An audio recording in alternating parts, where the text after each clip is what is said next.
How to log in to Rocket Mortgage account. So if you want to log in to Rocket Mortgage account, then first of all open up a browser, any browser that you are comfortable with.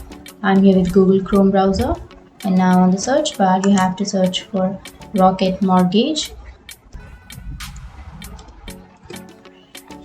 And after searching, on the first search you will have www.rocketmortgage.com. Click on that. And after clicking on that, it will take you to the web page or the website. And now if you want to sign in or if you want to log into your account, then you can go to sign in, which is on the upper right corner.